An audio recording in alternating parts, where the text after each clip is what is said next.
Hello' বন্ধুসকল, side info YouTube চেনেলৰ অন্য এটা ভিডিঅ'ৰ মাজলৈ মই আপোনালোক সকলোকে স্বাগতম জনাইছোঁ।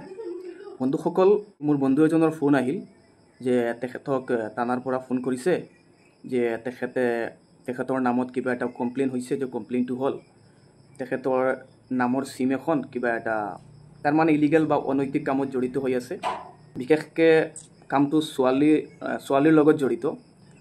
তেখেতেতো ক'লে মোৰতো মোবাইলটো মই নিজে ইউজ কৰোঁ, মোৰ নামৰ চিমখন মোৰ লগতে থাকে, মই নিজে ইউজ কৰোঁ। মই কেনেকৈ, আৰু তেখেত বিবাহিত এজন মানুহ, তেখেতৰ দুজন সন্তান আছে, ঘৰত ৱাইফে আছে, এনেকুৱা ধৰণৰ কোনো কামত মই জড়িত নহয়। যেতিয়া তেখেতে থানাত গৈ উপস্থিত হ'ল তেতিয়া পুলিচে কিবা এটা চেক কৰি পুলিচে গম পালে যে কোনোবাই তেখেতৰ নামত চিম কাৰ্ড ওলাই তেখেতৰ আধাৰ কাৰ্ডেৰে কিছুমান ইলিগেল কামত সেই মানুহজন ব্যস্ত। সেই মানুহজনক ফোন কৰাত পুলিচে তেওঁ চিমখন ক'ৰবাত পেলাই দিছে বা চিমখন জ্বলাই দিছে বা কিবা কৰিছে তেখেতে জানে। এতিয়া প্ৰব্লেমটো হ'ল তেতিয়াহ'লে মোৰ বন্ধুজনৰ ঘৰত পুলিচ কেনেকুৱা আহিল? পুলিচে যেতিয়া সেই নাম্বাৰটো ট্ৰেক কৰি নাম্বাৰটোৰ পূৰা ডিটেইলছখিনি ওলাই দেখিলে যে চিমৰ যিখিনি ডকুমেণ্টছ, গোটেই ডকুমেণ্টছৰ ডিটেইলছটো মোৰ বন্ধুৰ আধাৰ কাৰ্ডৰ ডিটেইলছ। সেইমতে পুলিচসকলে তেখেতক কল কৰিলে। এতিয়া কথাটো হ'ল সেই মানুহজনে বা সেই ল'ৰাটোৱে যিটোৱে ইলিগেল কামত বা কিবা ছোৱালীৰ লগত জড়িত হৈ আছে, সি মোৰ বন্ধুৰ নামত চিম কেনেকৈ উলিয়ালে?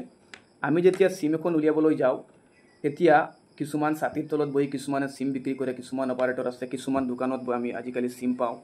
তো তেখেতসকলে যেতিয়া আমাক চিম দিয়ে তেতিয়া আমাৰ যিটো বায়'মেট্ৰিক্স সেইটো 2-3 বাৰ লৈ লয়, আমি গমেই নাপাওঁ। আৰু তেনেকুৱা কৰি তেখেতসকলে মোৰ নামত বা আপোনাৰ নামত 2-3খন চিম ওলাই বেলেগক বিক্ৰী কৰিব, ব্লেকত বিক্ৰী কৰিব, তাৰ পৰা পইচা বেছিকৈ ল'ব। তো এনেকুৱা বন্ধুসকল হয়, আমাৰ লগত স্কেম হয়। ইয়াৰ পৰা আপোনালোক সাৱধান থাকিব। বন্ধুসকল, এনেকুৱাতো আপোনাসকলৰ লগতো হ'ব পাৰে। আপোনাৰ নামত কোনোবাই চিম কাৰ্ড ওলাই, আপোনাৰ নামত কোনোবাই চিম কাৰ্ড ইউজ কৰিছেনে সেইটো আপোনালোকে কেনেকৈ জানিব পাৰিব, বা আপুনি সেইটো কেনেকৈ ভাৰত চৰকাৰৰ টেলিকমিউনিকেশ্যন যিটো ডিপাৰ্টমেণ্ট, সেই ডিপাৰ্টমেণ্টত কেনেকৈ আপুনি তাৰ ৰিপৰ্ট কৰিব পাৰিব, সেই বিষয়ে মই আজিৰ ভিডিঅ'টোত সবিশেষ আপোনালোকক জনাই যাম। আপোনালোকে ভিডিঅ'টো শেষলৈ চাই থাকক। আৰু যদি আমাৰ চেনেললৈ প্ৰথমবাৰ আহিছে আপোনালোক আমাৰ চেনেলটো ছাবস্ক্ৰাইব কৰিবলৈ নাপাহৰিব, কাৰণ আমি সদায় এনেকুৱা ধৰণৰ হেল্পফুল ভিডিঅ' আপোনালোকৰ কাৰণে আপলোড কৰি থাকোঁ। তো বলক আমি ভিডিঅ'টো আৰম্ভ কৰোঁ। মই মোবাইলৰ স্ক্ৰীণত গৈ আপোনালোকক সবিশেষ দেখুৱাই আছোঁ। আপোনালোকে ভিডিঅ'টো স্কিপ নকৰি শেষলৈ চাই থাকক। তো তেতিয়া বন্ধুসকল, মই মোৰ বন্ধুৰ নাম্বাৰটো, এটা ৱেবছাইট আছে, চৰকাৰী ৱেবছাইট হয়, ভাৰত চৰকাৰৰ টেলিকমিউনিকেশ্যন ৱেবছাইট হয়, তাত গ'লোঁ। আপুনি গুগল ব্ৰাউজাৰত গৈ TAPCOP লিখি ছাৰ্চ বাৰত ক্লিক কৰিব। ছাৰ্চ বাৰত ক্লিক কৰাৰ পিছত আপোনাৰ সন্মুখত এটা লিংক খোল খাব। ইয়াত তলত দেখিবলৈ পাইছে টেপ কপ বুলি, সেইটোত ক্লিক কৰিব লাগিব। এইটোত ক্লিক কৰাৰ পিছত আপোনালোকৰ সন্মুখত এনেকুৱা এটা ইণ্টাৰফেচ খোল খাই আহিব। আপোনালোকে দেখিবলৈ পাইছে ডিপাৰ্টমেণ্ট অফ টেলিকমিউনিকেশ্যনছ। এইটো হ'ল আমাৰ ভাৰত চৰকাৰৰ এটা অফিচিয়েল ৱেবছাইট। আপোনালোকে স্ক্ৰল ডাউন কৰি তলফালে যাব। ইয়াত আপোনালোকে আপোনালোকৰ 10 ডিজিট মোবাইল নাম্বাৰটো এণ্টাৰ কৰিব লাগিব। তো ইয়াত মই মোৰ বন্ধুৰ নাম্বাৰটো এণ্টাৰ কৰিলোঁ। তাৰপিছত তলত আপুনি কেপচাৰটো ফিল আপ কৰিব। তাৰপিছত তলত থকা কেপচাৰটো ফিল আপ কৰি ভেলিডেট কেপচাত ক্লিক কৰিব লাগিব। ভেলিডেট কেপচাত ক্লিক কৰাৰ লগে লগে আপোনাৰ যিটো নাম্বাৰ ইয়াত দিছে তাত এটা OTP যাব। OTPটো আপুনি 1 মিনিটৰ ভিতৰত ইয়াত তলত ফিল আপ কৰি, অৰ্থাৎ এণ্টাৰ কৰি লগইনত ক্লিক কৰিব লাগিব। তো OTP এটা আহিছে, মই সেইটো তাৰ পৰা চাই ইয়াত এণ্টাৰ কৰি দেখুৱাই আছোঁ আপোনালোকক। ৰ'ব, এই মই OTPটো এণ্টাৰ কৰি আছোঁ। OTPটো এণ্টাৰ কৰাৰ পিছত আপুনি তলত লগইনত ক্লিক কৰিব লাগিব। লগইনত ক্লিক কৰাৰ লগে লগে আপোনাৰ নামত আৰু কোনে নহয়, কেইখন চিম এক্টিভ হৈ আছে, শেষৰ 2টা নাম্বাৰ, মাজৰ 2টা নাম্বাৰ, এইবিলাক আপুনি দেখিবলৈ পাব।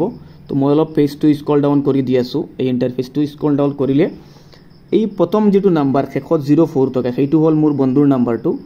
বাকী তলত যিকেইটা নাম্বাৰ ইয়াত দেখিবলৈ পাইছে সেইকেইটা নাম্বাৰ তেওঁৰ নহয়, তেওঁ নাজানে এইবিলাক কোনে চলাই আছে, তেওঁৰ লগত এই নাম্বাৰকেইটাৰ কোনো সম্পৰ্ক নাই, তেখেতৰ ঘৰৰো বা ৰিলেটিভছ কাৰো নাম্বাৰ নহয় এইবিলাক। তো ভালকৈ পৰীক্ষা কৰি চালে।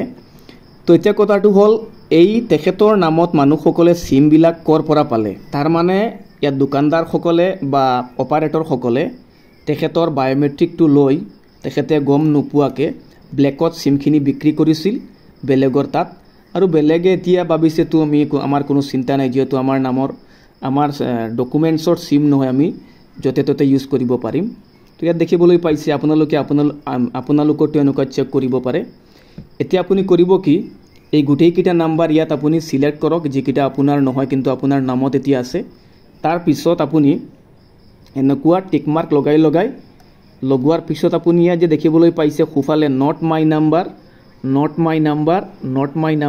মাই নাম্বাৰ এই গোটেইকেইটাত ক্লিক কৰক কৰি আপুনি ৰিপৰ্টত ক্লিক কৰাৰ পিছত ভাৰত চৰকাৰৰ ফালৰ পৰা আপোনালোকক এনেকুৱা এটা ৰিকুৱেষ্ট আইডি দিয়া যাব ইয়াত আপোনালোকে দেখিবলৈ পাইছে এইটো স্ক্ৰীনশ্বট মাৰি ৰখাটোৱেই ভাল ফিউচাৰ ৰেফাৰেন্সৰ কাৰণে এইটো মই স্ক্ৰীনশ্বট কৰি ৰাখি আছোঁ আপোনালোকেও ৰাখিব পাৰে মোবাইলত পিছত পুলিচৰ পৰা হয়তো ফোন কল আহিব পাৰে তো এইটো আছিল বন্ধুসকল আজিৰ ভিডিঅ' আশা কৰোঁ ভিডিঅ'টো আপোনালোকৰ ভাল লাগিব যদি ভিডিঅ'টো আপোনালোকৰ ভাল লাগে আমাৰ চেনেলটো সাবস্ক্ৰাইব কৰিবলৈ নাপাহৰিব কাৰণ আমি সদায় এনেকুৱা ধৰণৰ ভিডিঅ' আপোনালোকৰ কাৰণে আপলোড কৰি থাকোঁ ধন্যবাদ